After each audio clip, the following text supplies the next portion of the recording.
Hello ladies and gentlemen, J Clay here. Welcome back to another video, and today I am creating the Statue of Liberty, which is kind of for a 4th of July event on this channel, even though it's coming out a few days late, but I made it something that that's themed of the 4th of July, but also something I could have made any time of the year.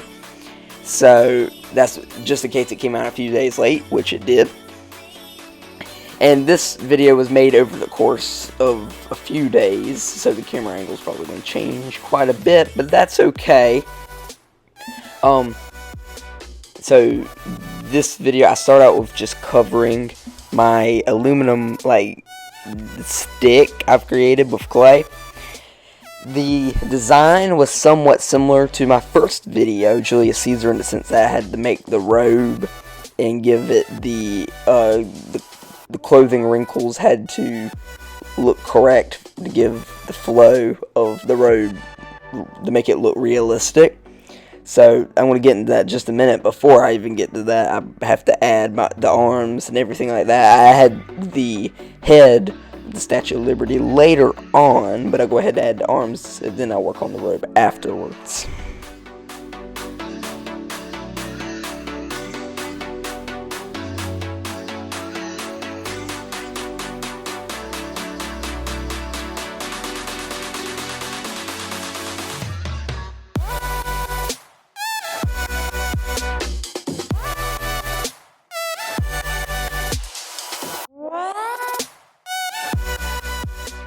So how I created the Statue of Liberty's robe is, I rolled out a piece of clay, and I have a little machine that does that for me. I just have to turn a handle and it flattens out the clay for me, and I just wrapped it around the Lady Liberty. And after I got that complete, I began adding the clothing wrinkles.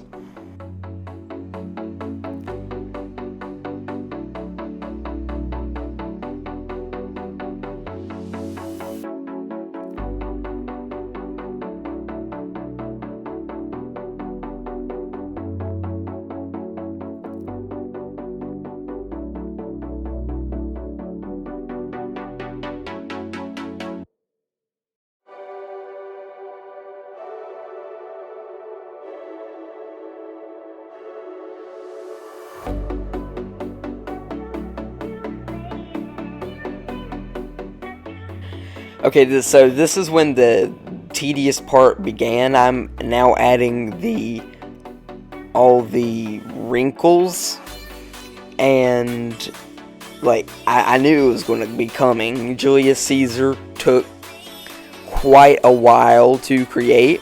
Whenever I was doing his robe, I knew her robe was going to take a long time, and now that I look at it, it took maybe a little bit longer, just because of just how detailed it was, and it took a lot of time to complete.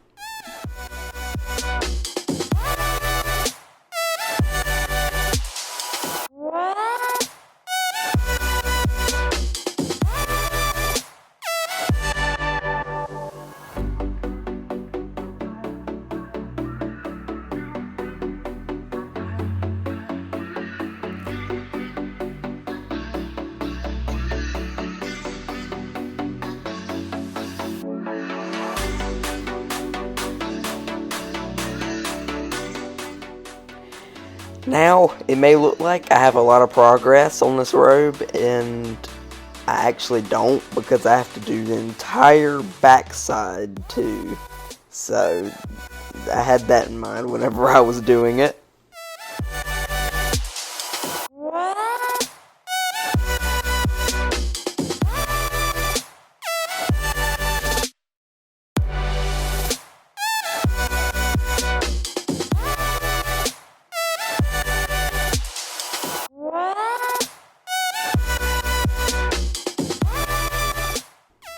So, making this foot, Statue of Liberty's foot, as you can see right on screen, was extremely frustrating, because I made it I want to say about 2 times.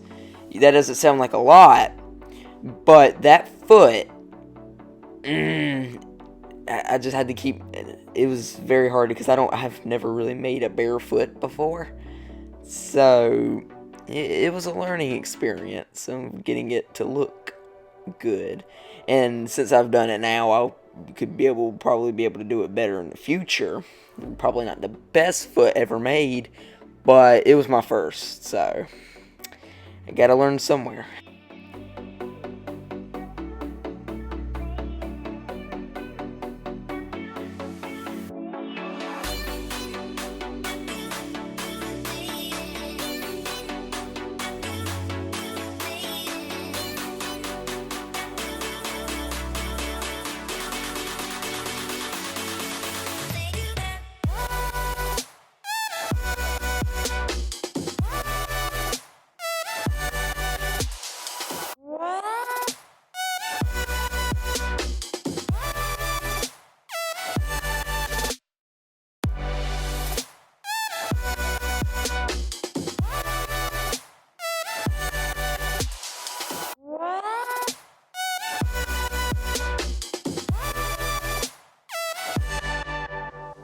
Now I'm creating the hand to support the tablet that she is holding.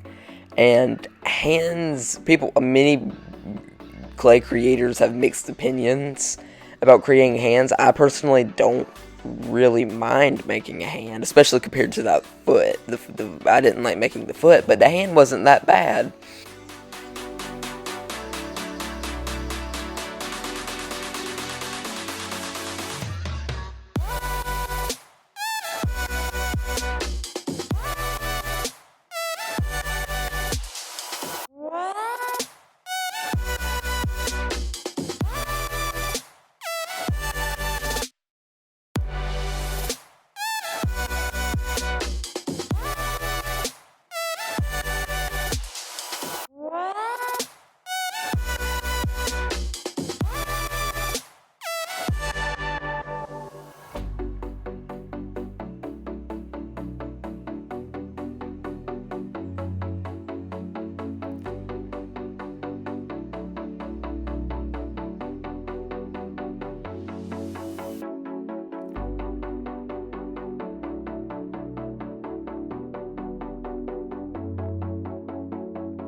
Finally, okay.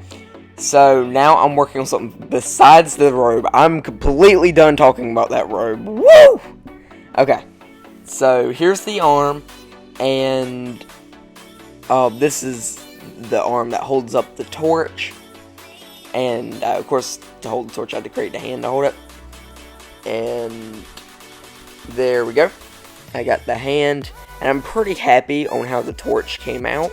But after I created the torch, I soon realized that it was too heavy for the hand. I knew it was going to happen, but I was kind of procrastinating supporting it, so I kind of drove a metal wire in between the torch and the hand.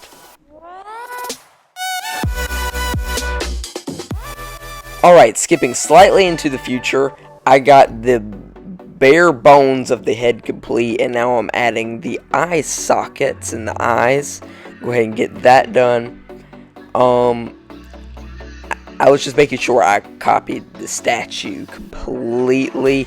I mean, I was not making any tweaks or adjustments. I just wanted to get the genuine look of the statue.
And this is where I begin to pull together the statue, and you can just start to see the Statue of Liberty in the head. But it's mostly pulled together right about now whenever I add the crown, which just gave it the look, just gave the feel for the Statue of Liberty.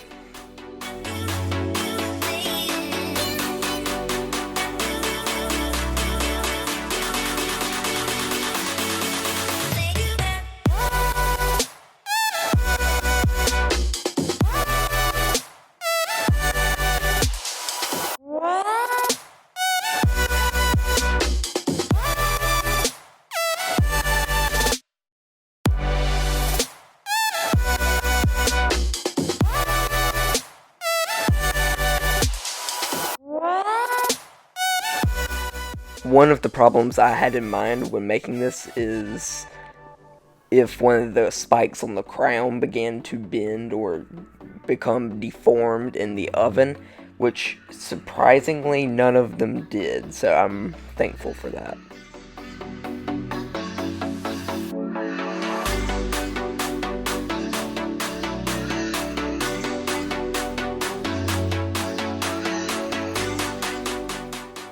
It's baked and now time to paint. So I began putting the first coat of a color I could find that was the perfect color. I was thinking probably a little bit off and I need to mix a couple other colors into this paint. But no, it was actually perfect. I mean, I do add shadow colors and all that later to give depth, but this color worked very well. Of course, I'm going to have to add a second layer, but I'm extremely happy with this paint, and it's just a really good color to have.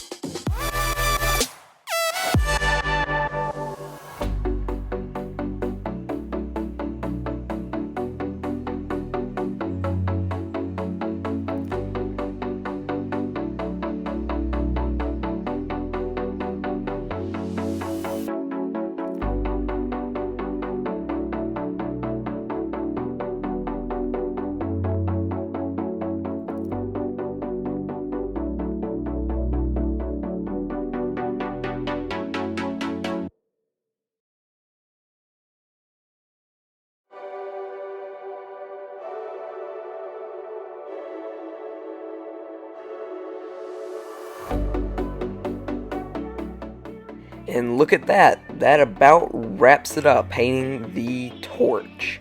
And may I go ahead and mention, for some reason, I just love that gold paint. I don't know. I just really like it. It's just pleasing to look at. But anyway, thank you so much for watching to the end of this video. Make sure to subscribe, and I will see you later. Farewell.